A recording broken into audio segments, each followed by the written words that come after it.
Bonjour à toutes et à tous, j'espère que vous allez bien. Dans la vidéo d'aujourd'hui, comme vous l'avez vu dans le titre, nous allons tester les produits de la marque ELF. ELF, suivant comment vous le prononcez. ELF en fait c'est pour Eyes, Lips and Face parce que leur slogan c'est en gros pour tous les types d'yeux, de lèvres et de visage. Donc voilà, c'est une marque qui se veut petit prix avec des multitudes de couleurs, de carnations pour quand même convenir à un maximum de personnes. Et au final, pour continuer dans ma lancée crash test à 100% de marque de make-up, bah voilà, j'ai dit je vais passer commande et essayer cette marque. Alors j'ai passé commande pendant les Black Friday pour profiter voilà de promotions de prix encore plus réduits. À chaque produit que je présenterai, je vous mettrai sur un côté de l'écran le prix initial et le prix après réduction. Et il faut savoir que si je me souviens bien, la totalité des produits que j'ai achetés, j'en ai eu au total pour 73 €. Et ça va du soin à la base, au fond de teint, etc. Vraiment toutes les étapes. Et j'ai pu recréer le make-up que vous voyez juste devant vous. Donc sans plus de blabla, je vous laisse avec la suite de cette vidéo. Alors me voilà avec la peau nue, elle est propre. Mais comme vous pouvez le voir, j'ai de beaux boutons, de beaux problèmes de peau comme d'habitude, ça change pas. Et donc je voulais vous montrer, premier produit que j'ai pris, parce que ELF ils font pas que du make-up, ils font aussi des soins, il y a pas mal de soins sur le site, mais comme j'en ai plein déjà dans mes tiroirs, je voulais pas non plus faire une razzia sur les soins et j'ai juste pris quelque chose qui m'intriguait, que je n'avais jamais essayé, que je voulais tester mais que je n'avais jamais acheté depuis que c'était sorti. Je ne sais pas si vous connaissez mais c'est en fait un masque donc soi-disant purifiant pour la peau, pour le visage et en fait c'est plus explicite avec la photo, vous appliquez le masque et quand vous le retirez, le masque est métallique, il y a des morceaux de métal dedans, des particules de métal je suppose. Et vous avez un aimant qui est fourni avec et vous avez juste à passer l'aimant au-dessus de votre visage et ça retire le masque et apparemment les impuretés qui vont avec. Donc j'ai pensé que ça pouvait être intéressant qu'on teste ça en vidéo. Le masque est donc à laisser pendant 5 à 10 minutes et après à l'enlever avec le truc magnétique. Donc je vais déjà m'occuper de passer mes cheveux à l'arrière avec mon beau bandeau de soins lapin. Et donc voilà pour l'emballage. On a donc une grosse boîte avec les produits qui sont photographiés dessus. Et voici comment se présente l'intérieur. Donc là vous avez le pot avec qui contient le masque. Ça c'est l'aimant et fourni avec vous avez des petites pochettes de protection en fait que vous venez mettre par dessus l'aimant. C'est plus facile à nettoyer quand vous enlevez le masque. Alors le masque a un pouvoir antioxydant. Il contient de l'huile de carotte, de l'huile de tournesol, de la vitamine C, vitamine E et de l'huile d'argan. Il aide à protéger contre les agressions environnementales, polluants, poussière, fumée et il est formulé sans parabènes, sulfate, phtalate et alcool. Bon, écoutez, on va se lancer, on va tester ça.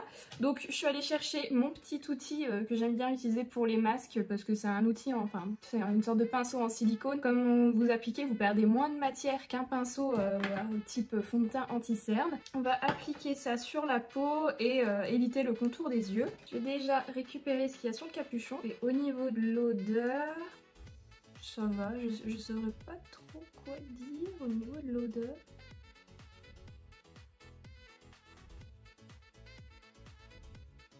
J'essaye de pas faire une couche trop épaisse parce que je me dis c'est inutile, je pense, de gâcher du produit.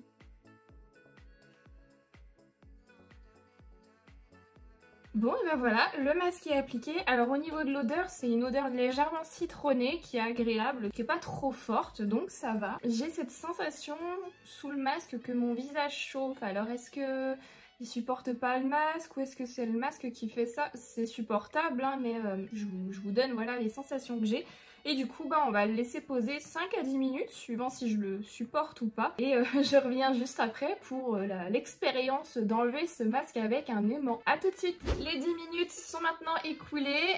Au niveau de la sensation de chaleur un petit peu ça s'est atténué. Là je le supporte très bien. Il y a juste dans le coin de mon nez là, ça me démange, ça me gratte. Et donc je voulais vous montrer, donc on a l'aimant qui est ici. Et voilà, c'est livré avec les petits plastiques comme ceci sur l'aimant, comme ceci. Donc ça va protéger l'aimant. Moi je vais regarder mon miroir et puis c'est parti. Ça fait des tout petits picotements. Regardez comment ça fait, c'est trop bizarre. Alors faut survoler le visage, mais du coup rester proche quand même.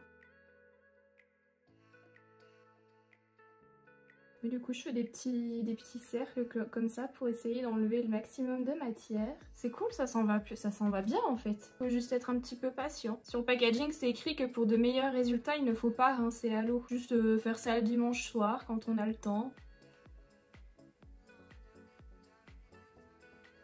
je sens l'aimant qui travaille parce que je sens avec le masque ma peau qui bouge légèrement, qui est légèrement attirée au moment où le masque se retire. C'est pour ça je pense que c'est pas utile d'en mettre une trop grosse épaisseur parce qu'après vous en avez pas mal quoi à enlever hein.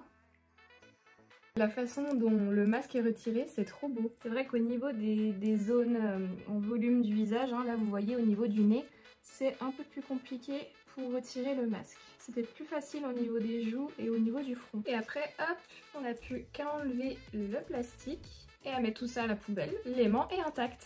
Et après, ce que vous pouvez faire, je pense, pour enlever les petits résidus qui restent, prendre un mouchoir ou un petit coton et puis hop, pour éviter de rincer à l'eau comme il est écrit dans le mode d'emploi. Alors au niveau du rendu de la peau, j'ai la peau toute douce. Elle est légèrement, j'ai pas envie de dire grasse, mais je pense que c'est les huiles qui sont contenues dans le produit qui restent sur la peau, qui sont pas éliminées avec l'aimant. On va pouvoir maintenant continuer avec le make-up parce que comme je vous ai dit, ça c'était le seul soin que j'ai commandé pour tester ce gadget, cet accessoire. Et on va pouvoir donc commencer ce make-up avec la base. J'ai donc pris la Poreless Beauty Primer. En français, ils ont traduit ça par base pâte anti-pores, voilà. Elle est pas mal décrite comme étant un super dupe de la base Tatcha. Donc Tatcha qui est une marque quand même beaucoup plus onéreuse que les produits ELF. Et à revoir, mais là par exemple, il est écrit derrière que le produit est cruelty-free et vegan. Donc je pense que la majorité de leurs produits le sont. Et voilà comment se présente le packaging. On est sur quelque chose de simple, classique. On a ici 21 grammes de produits et il est écrit comme quoi la base est universelle, donc même si elle a une légère couleur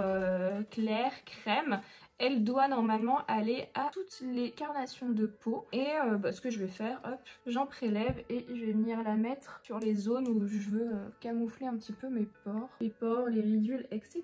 Bon, elle est censée être universelle, mais elle fait quand même légèrement blanche sur ma couleur de peau qui est déjà pas mal blanche. Et c'est parti maintenant pour l'étape du fond de teint. Alors voici le fond de teint que j'ai choisi, c'est le Flawless Finish Foundation Natural et je l'ai pris en teinte porcelaine. Donc vous avez un flacon pompe en verre, donc plutôt très qualitatif, et un volume de 20 ml. Donc on est légèrement en dessous de ce qu'on trouve généralement pour un fond de teint qui fait aux alentours de 30 ml. Et donc je vais appliquer ça avec un Beauty Blender. Ça c'est mon éponge de prédilection. On va déjà activer la pompe. J'espère que la couleur ne sera pas trop claire ou trop foncée, mais après on devrait pouvoir venir corriger ça avec les autres produits. Alors au niveau de la couvrance, je pense qu'on est sur quelque chose de léger à médium, qu'on peut facilement moduler. Vous voyez par exemple les deux boutons que je vous ai montrés au début, ils étaient bien rouges, hein, parce que c'est un bouton croûte. Et il les a quand même pas mal camouflés. Après voilà, les petites imperfections que j'avais sont encore visibles. Donc je sais pas si j'en remets un petit peu. Après le nom de ce fond de teint c'est quand même Fini Naturel. Donc le but ce n'est pas d'avoir un plâtre sur le visage. Et ce fond de teint il a quand même un beau rendu. Alors c'est pas un mat, hein. Vous voyez que j'ai encore la peau pas mal glowy. Donc pour un fond de teint de tous les jours, franchement je pense que ça peut être bon. Et au niveau de la couleur, on est bon aussi. Et on va pouvoir passer maintenant à l'étape de l'anti-cerne. Et l'anti-cerne, j'ai donc pris le correcteur Camo Concealer 16 heures, qui est un concealer pleine couvrance mat. Donc on va pouvoir tester ça, s'il est pleine couvrance mat. Je l'ai pris en teinte light beige, donc ouais, il paraît vachement clair, mais c'est pas grave, pour un format de 6 ml. Et voici comment se présente l'embout. Il est très gros, enfin c'est pas un tout petit embout, moi j'aime bien les embouts épais, donc ça me convient. Ah, il est légèrement jaune par rapport à mon teint. Je vais venir en mettre aussi sur les zones que je veux camoufler et dans la zone T. Je viens reprendre mon éponge et on va venir travailler tout ça. Pour le coup, je le vois au niveau du travail, la texture est vachement plus épaisse que le fond de teint. Je pense que là, si vous voulez de la couvrance, vous allez en avoir, hein. Et niveau couleur, il est quand même plus jaune, mais c'est pas grave. Je pense qu'avec la poudre et puis tout ce qui est le travail du teint, avec le bronzer, le blush, on va venir corriger ça. Bah écoutez, au niveau couvrance, il est vachement épais. Il se travaille bien. À voir si en continuant, il file dans les plis ou s'il reste bien en place. Il a légèrement teinté mon teint en jaune, mais généralement au niveau des anti-cernes, je prends toujours quelque chose qui s'oriente un peu vers le jaune, puisque j'ai les cernes qui tirent vers le violet. Donc si vous connaissez les couleurs complémentaires, violet, jaune, c'est censé s'annuler, mais j'aime bien. Et lui pour le coup il a tendance à être un petit peu plus mat hein, parce que je le vois là où je l'ai appliqué, il est moins shiny que le fond de teint. Et on va venir fixer ça avec la poudre, donc c'est la poudre HD Powder en teinte sheer, donc normalement c'est la teinte transparente qui peut être utilisée pour toutes les carnations. On est sur un format ici de 8 grammes et donc vous voyez la poudre est translucide normalement et vous avez en fait une sorte de tamis que vous allez pouvoir ouvrir ou fermer. Ça c'est cool. Dans les poudres que j'ai, les poudres libres, je n'ai pas ce système de tamis que vous pouvez ouvrir ou fermer. Généralement c'est ouvert et puis bah vous avez juste le capuchon pour venir fermer.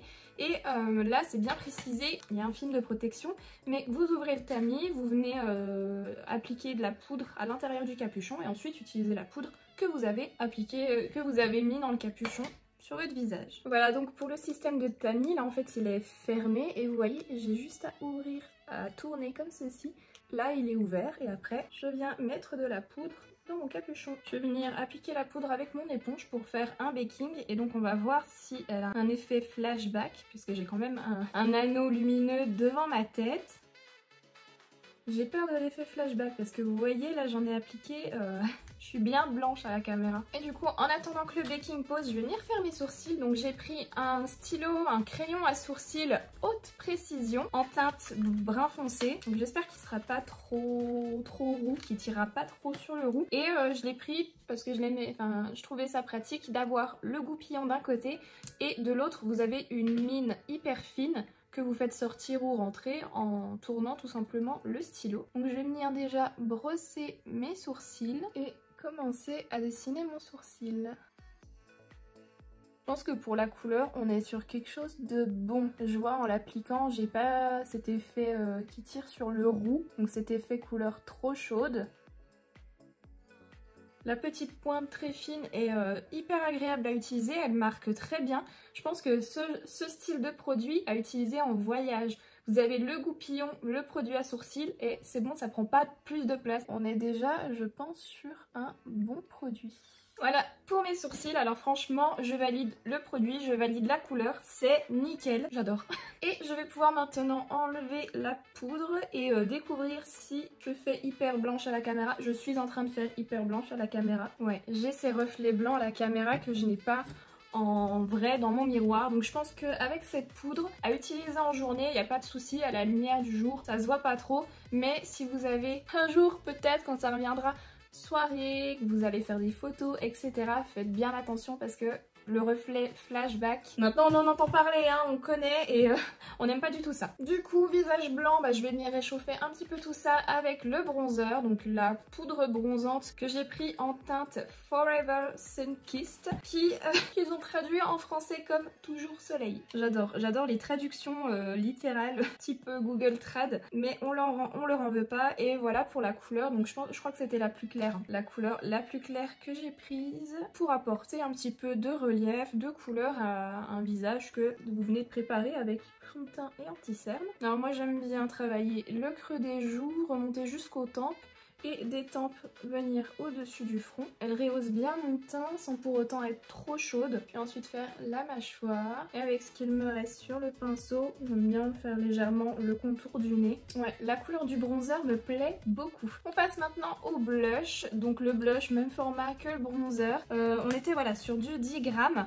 Et là, je l'ai pris en teinte Always Silly, donc toujours farfelu en français. C'est un blush shimmer. Ouais, je crois qu'ils avaient plus de blush mat. Enfin, c'était un peu compliqué, hein, là, je pense, avec Black Friday, etc. pour trouver les couleurs qu'on voulait. Et bon, il est rosé, peut-être légèrement foncé, mais c'est pas grave. Et je pense que vous voyez qu'il scintille en fait à l'intérieur. Je vais y aller doucement parce que je pense qu'on est sur quelque chose de bien pigmenté, mais au niveau de la couleur on est sur quelque chose de rosé qui donne bonne mine et j'aime bien cette couleur. Ouais, moi qui avais peur qu'il soit trop foncé, finalement il est très bien ce blush, j'aime beaucoup. Je suis peut-être en train d'en mettre un peu trop, hein, mais c'est pas grave, on va estomper. Ça rajoute un petit peu de couleur. J'ai l'impression qu'à la caméra on dirait que j'ai pris un petit coup de soleil sur le visage. Mais c'est pas grave, du soleil en ce moment on en a bien besoin. On va maintenant passer à l'étape de l'highlighter et pour l'highlighter j'ai pris un highlighter cuit en teinte Moonlight Pearls et voici comment il se présente. Alors au niveau de la pigmentation je sais pas du tout ce que ça va donner. Ouais, ça va être légèrement satiné, on sera pas sur quelque chose de hyper glowy. Donc on va essayer avec un pinceau. Ah si, quand même, il brille. Et c'est moi qui étais mauvaise langue, je l'ai mal appliqué, je l'ai mal swatché avec le doigt. Regardez, il brille quand même pas mal, hein. Super, une bonne surprise cet highlighter. Maintenant que le teint est terminé, on va pouvoir passer aux yeux. Pour les yeux, en fait, je n'ai pas pris de grosse palette parce que les harmonies qui est encore disponibles ne me plaisaient pas trop. Mais par contre, ils ont des petites palettes de 4 fards comme ceci avec différentes harmonies. Et vous voyez, j'en ai pris une nude, marronné, beige, pour tous les jours, nickel. Et j'en ai pris une aussi qui tire sur le lilas, sur le bleu. Elle m'a tapé dans l'œil cette palette. Et alors, pour les yeux, pour continuer, je suis partie aussi sur un fard à paupières liquide. Donc celui-ci, vous voyez, il est blanc brillant en teinte Disco Queen. Donc pour la petite palette bleue, on est sur les teintes Acai You. Et pour la petite palette nude, on est sur la teinte Cream and Sugar. Et donc j'ai envie de faire un make-up avec ces couleurs-là et de venir appliquer comme un semi-cut crease en fait, le fard liquide Disco Queen. Vu que j'ai pas pris de base à paupières, je crois que j'en ai pas retrouvé sur le site où il y en avait plus dispo, je vais venir reprendre la base que j'ai utilisée pour le teint. C'est une base, hein, ça va faire l'affaire. Et je vais venir déjà poudrer la base avec la petite teinte claire de la palette Nude. Et je vais commencer à travailler mon creux paupières avec la petite teinte bleu lavande qui est mat. Vous voyez, je l'applique et je fais des allers-retours au niveau de mon creux paupières et je n'hésite pas à venir l'étirer au niveau du sourcil. Et avec un pinceau plus petit, plus précis, je vais prendre la teinte la plus foncée de cette palette parce que celle-ci est mat, les deux autres sont légèrement irisées et je vais venir l'appliquer en fait au niveau du coin externe pour foncer mon coin externe. Bon là pour le coup j'en ai prélevé un tout petit peu et j'essaye de bien l'estomper parce que pour rester dans cet effet un petit peu bleu clair fumé, je vais venir foncer mon creux paupières, toujours avec ce fard bleu foncé que j'applique un petit peu plus précisément que le fard précédent. Et après j'hésite pas à reprendre un petit peu du bleu lavande pour refaire un léger dégradé sur le dessus. Et écoutez, pour voir si le fard liquide est bien pigmenté ou pas, je vais pas me lancer dans le cut crease avec anti-cerne ou base à paupières, etc. Que j'ai déjà bien formé, on va dire, mais mon œil. Donc, je récupère le petit fard comme ceci. Franchement, à l'intérieur, il est trop beau. Je sais pas si vous le verrez bien, mais c'est multicolore en fait. Et on va essayer de l'appliquer au centre et de faire un dégradé. Alors du coup, je me demande si avant, je vais pas ravancer un petit peu ce bleu là. Voilà, peut-être plus comme ça. Et alors, l'embout se présente comme ceci. Donc moi, je vais peut-être me munir aussi d'un petit pinceau plat précis au cas où j'ai besoin de, voilà, de faire quelque chose de précis et que l'embout ne me le permette pas. Donc on va venir appliquer le fard. Oh, il est trop beau. Et je vais venir continuer avec mon pinceau. Ouais, je valide, il est trop beau. Je vais quand même venir retravailler ma transition au coin externe avec le fard foncé et reprendre mon fard bleu lavande pour refaire mes dégradés. Et j'ai quand même envie de remettre des paillettes. Voilà pour la première partie de ce make-up des yeux. Franchement, je suis trop fan. Alors après, il reste quand même pas mal transparent, donc vous pouvez très bien vous permettre de mettre un fard mat en dessous et d'utiliser ça en top coat. Mais là, le fait que qu'on voit encore la paupière, la couleur nude de la paupière, ça me dérange pas du tout. Et alors, avec mon petit pinceau et la couleur plus foncée, je vais quand même venir faire le ras de cils inférieur. Et vu qu'on a jamais assez de paillettes, je vais venir avec mon petit pinceau plat ajouter des paillettes au niveau la dernière partie du ras de cils, donc vous voyez vers l'intérieur. Je suis quand même venue prendre un eyeliner, donc en stylo. Alors je ne sais pas du tout à quoi ressemble la pointe, il est noir, donc on va quand même se risquer à cet exercice. La forme du stylo est assez change un petit peu parce qu'en fait on a cette forme un petit peu de sablier au niveau du bouchon et ouais on est sur quelque chose de une pointe en mousse, c'est pas une pointe avec des légers poils comme moi j'aime bien. Et je vais m'y reprendre un petit miroir pour essayer de tracer un trait d'eyeliner correct et ne pas venir ruiner ce make-up que je trouve particulièrement réussi. Excusez-moi, je m'envoie des fleurs mais j'aime beaucoup.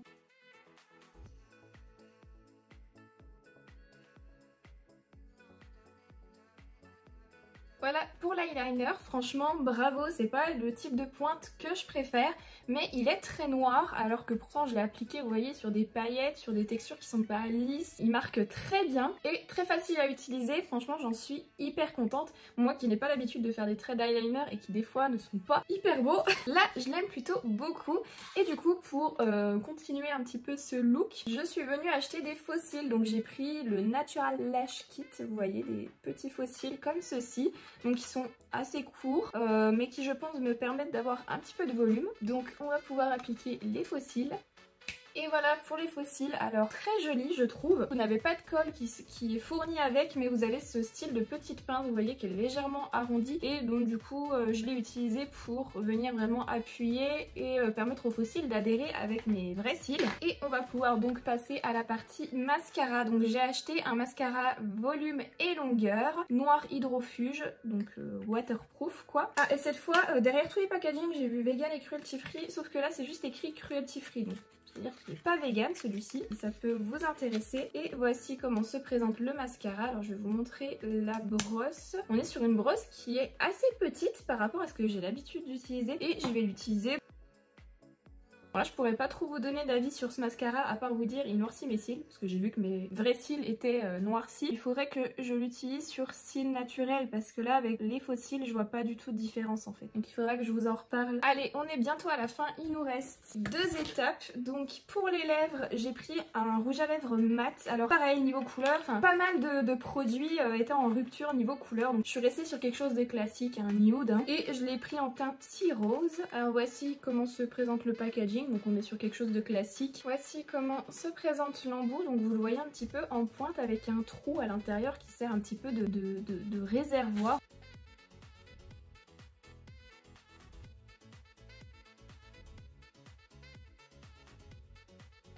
Voilà pour le rouge à lèvres, j'aime beaucoup la couleur, on est sur un rose qui tire quand même plutôt sur le froid, je trouve légèrement cendré mais très sympa. Après j'ai remarqué il fait un petit peu quelques petits morceaux donc que je suis venue enlever, gratter avec l'ongle. Mais au niveau de la texture il sèche très vite, il est très facile à appliquer mais après il est sec, mat. Il n'y a pas de traces et au niveau du ressenti sur les lèvres il est très léger, on n'a pas voilà, l'impression d'avoir quelque chose sur les lèvres donc plutôt bien. Et on attaque maintenant la dernière étape au spray fixateur. Donc j'ai pris celui-ci, brume matifiante en format 60 ml. Je crois qu'il y a des petits et des grands formats et moi il me restait que des petits formats. La bouteille est plutôt jolie, bon on est sur une bouteille en plastique mais la forme de la bouteille change de ce qu'on a l'habitude d'avoir, donc format rond classique. Mais voilà, même si c'est 60 ml, plutôt pratique à mettre dans votre trousse de toilette. Et voilà pour le make-up final. Alors écoutez franchement, oula franchement je suis plutôt agréablement surprise, même très contente des produits, je les trouve hyper bons. Là voilà, si vous recherchez de bons produits à petit prix, vous pouvez vous diriger vers cette marque sans problème. Alors il faut savoir que avant on pouvait la trouver en France, maintenant on ne la trouve plus, mais vous pouvez facilement la commander sur le site officiel. Au niveau des produits, j'ai vraiment un très bon ressenti sur tous les produits, à part peut-être voilà comme je vous ai dit la poudre où faites attention si vous l'utilisez en journée ou en soirée, privilégiez plutôt la journée. Même si j'ai l'impression que ça va, je suis pas non plus hyper blanche, on a réussi à corriger ça avec le bronzer et le blush. Puis bah juste pour le mascara, on verra plus tard ce que j'en pense. Mais voilà, on arrive donc à la fin de cette vidéo. Si cette vidéo vous a plu, que le make-up que j'ai réalisé vous plaît, si vous connaissez les produits, n'hésitez pas à venir me laisser un petit commentaire et également à liker cette vidéo en cliquant sur le pouce bleu situé juste en dessous de l'écran. N'oubliez pas non plus, si ce n'est pas déjà fait, de vous abonner à ma chaîne en cliquant sur le bouton s'abonner, c'est gratuit et ça fait toujours énormément plaisir. Si ce n'est pas encore le cas, vous pouvez me retrouver sur mes différents réseaux sociaux, vous les trouvez dans la barre d'infos, ici, enfin un petit peu partout. Au cas où vous ayez encore du temps devant vous, vous avez des suggestions de vidéos qui apparaîtront à la fin de celle-ci pour continuer de faire un tour sur ma chaîne. Et moi en attendant la prochaine vidéo, prenez bien soin de vous, je vous souhaite une bonne fin de journée et je vous fais de gros bisous, bye!